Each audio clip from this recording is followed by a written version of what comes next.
শারদার একটি মাত্র সন্তান রমেশ। সে খুবই সুন্দর দেখতে। তার থেকেও বড় কথা, সে শহরে কর্মরত ছিল। যেহেতু বিয়ের বয়স হয়ে গেছিল, তাই শারদা নিজের ছেলের জন্য সম্বন্ধ দেখছিল। ব্যাপারটা জানার পরে শারদার এক দুঃসম্পর্কের দাদা বলেন, এ কি করছো বোন? তুমি সম্বন্ধ দেখছো, আর এই ব্যাপারটা নিয়ে আমাকে একবার বললে না? হ্যাঁ দাদা, আমি ভেবেছিলাম কথাটা আপনাকে জানাবো, কিন্তু তার আগেই আপনি এখানে এসে গেলেন। আচ্ছা বেশ, তো আমি তোমায় বলি, ছোটবেলা থেকে ভেবে রেখেছিলাম আমার মেয়ের সাথে তোমার ছেলের বিয়ে দেব। তোমার বৌদি যখন বেঁচে ছিলেন তুমি কথাও দিয়েছিলে, তাহলে এখন তুমি তোমার ছেলের সম্বন্ধ কি করে দেখছো? তেমনটা নয় দাদা, বলে স্বজাতীয় বিবাহ কিন্তু উচিত নয়, তাই আমি আপনার মেয়ের কথা জিজ্ঞাসা করিনি। না হলে কিন্তু আমি কথার হেরফের করি না। এসব কথায় কান দিও না, আগে এদের দুজনের বিয়ে দাও। আচ্ছা দাদা, একটা ভালো দিন দেখে এদের দুজনের বিয়ে দিয়ে দেব, আপনি যান। শারদা এভাবে বলে। সেখান থেকে তারপর সুভাষ চলে যায়। সুভাষের মেয়ের নাম অনামিকা। অনামিকার উচ্চতা খুব বেশি ছিল। সাধারণ উচ্চতা থেকে 2 ফিট বেশি লম্বা ছিল অনামিকা। ঠিক 1 সপ্তাহ পর শারদা নিজের ছেলে রমেশকে নিয়ে সুভাষের বাড়িতে যায়। হ্যাঁ দাদা, নিজের মেয়েকে ডাকুন দেখি, অনেক দিন হয়ে গেছে তাকে দেখে। শারদার কথা শুনে সুভাষ নিজের মেয়ে অনামিকাকে ডাকে। মা, অনামিকা, চা নিয়ে এসো দেখি, মাসিমা এসেছেন। সুভাষের কথা মতো অনামিকা তাদের জন্য চা নিয়ে আসে হলে। তার উচ্চতা দেখে শারদা আর রমেশ দুজনেই আশ্চর্য হয়ে যায়। বাপরে, এ এত লম্বা কি করে হয়ে গেল? তেমনটা নয় বোন, এ ছোটবেলা থেকে এক্সারসাইজ আর ক্যারাটে শিখেছে না, তাই এত লম্বা হয়ে গেছে। কিন্তু সুভাষের এই কথা শুনে রমেশ খুবই অবাক হয়ে যায়। মা, একবার বাইরে এসো তো, এসো না, কিছু বলার আছে। দাদা 1 মিনিট আসছি, আমার ছেলে কিছু বলতে চায়। এই বলে তারা দুজনে বাইরে বেরিয়ে যায়। কি হলো, এভাবে বাইরে আসতে কেন বললে? বাইরে না ডাকলে তো আমার জীবনটাই নষ্ট হয়ে যেত। তার উচ্চতাটা দেখলে, সে কিরকম দেখতে লাগছে, আমি তো এরকম কোথাও দেখিনি। আমার হাইট কম, তার পাশে দাঁড়ালে তো আমি অদ্ভুত দেখতে লাগবো। আমার খুব চিন্তা হচ্ছে, তুমি আবার হ্যাঁ না বলে দাও এই মেয়েটার জন্য। চলো এখান থেকে মা, চলো। আরে, আমি তো দাদাকে আগেই কথা দিয়ে দিয়েছি তোমাদের দুজনের বিয়ে দেব বলে।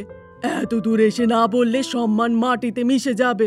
এমন অনেক জুটি আছে যার স্ত্রী লম্বা হয় স্বামীর থেকে, এটা কোনো বড় সমস্যা নয়।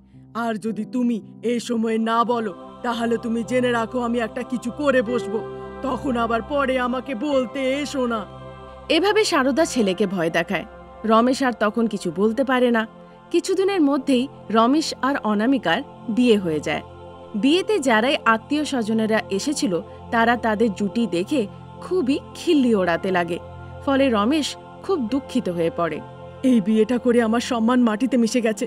যারাই বিয়েতে এসেছিল তারা আমাদেরকে দেখে হাসাহাসি করছিল। একে যদি শহরে নিয়ে যায় তো আমার জীবন তো নরক হয়ে উঠবে। এভাবে রমেশ খুব অপমানিত অনুভব করে। 2 দিন কেটে যায়। অনামিকার সাথে রমেশের একটুও থাকতে ইচ্ছে হচ্ছিল না। বাইরের লোকের মতন তার সাথে ব্যবহার করছিল। কিছুদিন কেটে যায়। রমেশ শহরে যাবার পরিকল্পনা করে।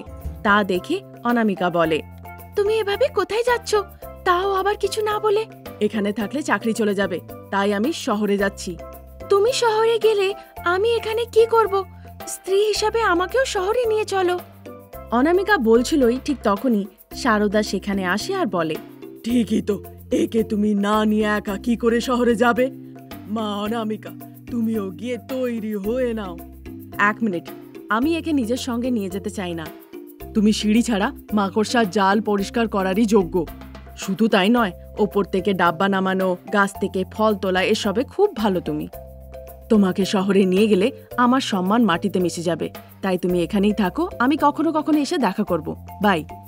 এভাবে বলে রমেশ সেখান থেকে চলে যায়। অনামিকা খুব মনে মনে কষ্ট পায় আর কান্নাকাটি করতে লাগে। মা, আপনি বলুন, এটা কি আমার ভুল? আমি লম্বা, ঈশ্বর আমাকে এভাবেই বানিয়েছেন, এতে আমার কি দোষ? বিয়ের সময় থেকেই দেখছি ওনার মনে আমার জন্য বিন্দু মাত্র ভালোবাসা নেই, আমার থেকে সব সময় দূরে দূরে থাকেন। অনামিকার এই কথা শুনে শারদা দুঃখিত হয়ে বলতে লাগে, কষ্ট পেও না মা, এক না একদিন তোমার মূল্য সে বুঝতে পারবে, দেখে নিও। এভাবে সে তাকে বোঝায়। কিছুদিন কেটে যায়। তারপর রমেশ একদিন হঠাৎ করে বাড়ি আসে। হ্যাঁ গো, তুমি না বলেই যে এসে গেলে, নিজের সিদ্ধান্ত পাল্টে দিয়েছো, আমাকে সঙ্গে নিয়ে যেতে এসেছো। খুব ভালোবেসে অনামিকা বলে, কিন্তু রমেশ রেগে মেগে উত্তর দেয়, ওসব সিন নেই যে তোমাকে নিয়ে গিয়ে আমি নিজের সম্মান মাটিতে মেশাবো। ব্যাংকের কিছু কাজ ছিল। রমেশের এই কথা শুনেই তখন সারদা বলে, ব্যাংকে কি কাজ ছিল বাবা? আমি একটা ব্যবসা শুরু করার কথা ভাবছি, তার জন্য লোন চাই। তুমি চলো আমার সাথে, নমিনি হিসাবে তোমাকে ব্যাংকের কাগজে সাইন করতে হবে। রমেশ বলে। তখন সারদা উত্তরে বলে, আরে কাল থেকে তো আমার খুব জ্বর, আমি যেতে পারবো না, নিজের স্ত্রীকে ব্যাংকে নিয়ে যা। সারদা এভাবে বলে। এবার রমেশের কাছে কোনো উপায় ছিল না, তাই সে নিজের স্ত্রীকে ব্যাংকে নিয়ে যায়। শোনো, আমার সঙ্গে যেও না, আমি আগে আগে যাব, তুমি পিছু পিছু এসো। এভাবে তারা ব্যাংকে যায়। তারপর সেখানে টাকা নিয়ে তারা যেই গলি দিয়ে হেঁটে আসছিল সেটা শুনশান ছিল। রমেশ আগে আগে হেঁটে আসছিল আর অনামিকা পিছু পিছু। ঠিক সেই সময় 3টে চোর হাতে চাকু নিয়ে সেখানে আসে আর রমেশকে চারিদিক থেকে ঘিরে নেয়। তাদেরকে দেখে রমেশ খুব ভয় পেয়ে যায়। কেউ আছে, কেউ আছে, বাঁচাও বাঁচাও, হেল্প হেল্প। রমেশ এভাবে চিৎকার করতে লাগে। সেই চোরগুলো রমেশের ওপরে হামলা করতে শুরু করে। তা দেখে অনামিকা সেখানে ছুটতে আসে। তারপর সেই চোরগুলোকে খুব উত্তম মধ্যম সে দেয়। তখন রমেশ নিজের স্ত্রী অনামিকার মূল্য বুঝতে পারে। অনামিকা, ক্ষমা করে দিও, এতদিন আমি তোমাকে স্ত্রীর সম্মান দিইনি। আজ আমি তোমার লম্বা হওয়ার মূল্য বুঝতে পেরেছি অনামিকা। আজ এখানে তুমি না হলে আমি হতাম না, আর এই টাকাও আমার কাছে থাকতো না অনামিকা। এতদিন ধরে আমি তোমার খুব অসম্মান করেছি, খুব কষ্ট দিয়েছি অনামিকা, আমাকে ক্ষমা করে দিও। আরে তুমি কি কথা বলছো? প্রত্যেক স্ত্রীর ধর্ম নিজের স্বামীর রক্ষা করা। এভাবে ক্ষমা চাইতে দেখে নিজের স্বামীকে অনামিকা ক্ষমা করে দেয়। তখন থেকে রমেশ অনামিকাকে স্নেহপূর্ণ চোখে দেখতে লাগে আর সকলের সামনে নিজের স্ত্রীকে গর্ব আর সম্মানের সাথে নিয়ে যায়। रामपुर नाम के गांव में शारदा और रानी रहती थी। उनके बीच बहुत प्रेम भाव था। शारदा बहुत ही शांत और नम्र किस्म की थी। उसका व्यवहार भी बहुत अच्छा था, इसलिए बहू भी उसी के कहे मुताबिक चलती थी। और इसी एकता की वजह से शारदा और अनामिका सास बहू के नाम पे एक मिसाल थी। पर रानी इतनी सरल नहीं थी। वो बात बात पे चीखती चिल्लाती रहती थी। उसी के बातों के मुताबिक उसकी बहू कविता चलती थी। कहते हैं ना, शेर को देखकर गीदड़ जलता है। इसीलिए शारदा का देखा देखी रानी भी अपना व्यापार शुरू करती है। उसने ठान लिया था भले ही उसका मुनाफा ना हो, पर शारदा का घाटा होना जरूरी है, इसलिए वो दुनिया की हर कोशिश करती रहती थी। तभी एक दिन कविता कहती है, सासू माँ, वो सास बहू शारदा अनामिका ताड़ गोला का नया व्यापार शुरू करने जा रही है। ऐसा क्या बहू? वो सास बहू दूसरा नया व्यापार शुरू करने जा रही है? फिर तो हमें भी उनके व्यापार को नकल करना पड़ेगा। ठीक है सासू माँ।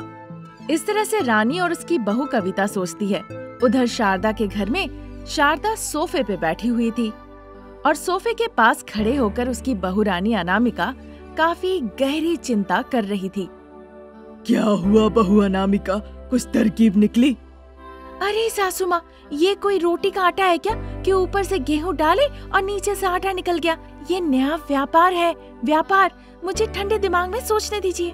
ठीक है, फिर अपने दिमाग को फ्रिज में रख दो, ठंडा हो जाएगा, और ज्यादा ठंडक चाहिए तो फ्रीजर में रख दो। मजाक अच्छा था सासू माँ, पर मुझे हंसी नहीं आई। अच्छा सासू माँ, हमने परसों भी तो तार गोला का व्यापार के बारे में सोचा था। हमने किया, वो लोगों को पसंद आया और हमने अच्छे पैसे भी कमाए। हमारे देखा देखी रानी चाची और उनकी बहू कविता ने भी वही व्यापार शुरू किया और उनका भी व्यापार अच्छा चल रहा है। मैंने ये नहीं पूछा किसने क्या किया नहीं किया बहू, मैं पूछ रही हूँ एक नए व्यापार के बारे में। अभी जो मेरे दिमाग में आ रहा है वो है आइसक्रीम, तरबूज, नारियल और ताड़ गोला। इनके साथ साथ हम आइसक्रीम लेके और गली गली में जाके उन्हें बेच सकते हैं। नारियल से ज्यादा ताड़ गोला का व्यापार तो अच्छा था। अरे जो पुराना व्यापार हो गया उसे छोड़ दो, मैं एक नए व्यापार के बारे में बात कर रही हूँ। वही तो सासू माँ, अभी हम ताड़ गोला मिल्क शेक बनाते हैं। वैसे भी अभी तो गर्मी है। नहीं, अभी हम घर में हैं। अगर आप ऐसे मजाक करेंगी ना तो हंसी दूर की बात, मेरा मुंह लटक जाएगा। अरे अरे, ऐसा अनर्थ मत करना बहू, फिर तुम्हारा मूड ठीक करने के लिए 25 आइसक्रीम मुझे कहाँ से मिलेंगे? कहकर शारदा डर जाती है। अनामिका ये देख के मुस्कुराने लगती है। फिर शारदा अनामिका ने फैसला लिया कि वो ताड़ गोला का मिल्क शेक बनाएंगे। जो जो जरूरत की चीजें थी उसका इंतजाम करते हैं। फिर वो ताड़ गोला का मिल्क शेक बना के पेड़ के नीचे बेचने लगते हैं। आइए बाबू आइए, कूल कूल मिल्क शेक, ताड़ गोला का मिल्क शेक, छोटा ग्लास 10 रुपए, बड़ा ग्लास 20 रुपए, ठंडा ठंडा कूल कूल, आइए बाबू आइए। इस तरह से कहकर गाड़ी के दोनों तरफ खड़े होके सास बहू मिल्क शेक बेचती है। लोग वहाँ आते हैं, मिल्क शेक पीते हैं और चले जाते हैं। उधर रानी और उसकी बहू कविता कुछ ऐसा सोच रही थी। अरे कविता, शारदा के घर से कोई आवाज नहीं आ रही है, एक बार देखो तो वो क्या कर रहे हैं। सासू माँ के कहे मुताबिक कविता घर से बाहर आती है और शारदा के घर ताक झाक करती है। घर पे ताला लटका था। ये देखकर वो भाग के आती है सासू माँ को ये बात बताने के लिए। सुनते ही रानी का दिमाग ट्रेन से भी तेज चलने लगती है। हाय रे भगवान, वो सास बहू मिलके जरूर कोई नया व्यापार शुरू की है। हमें भी नकल करना होगा। चलो चलो, हम भी जल्दी चलते हैं।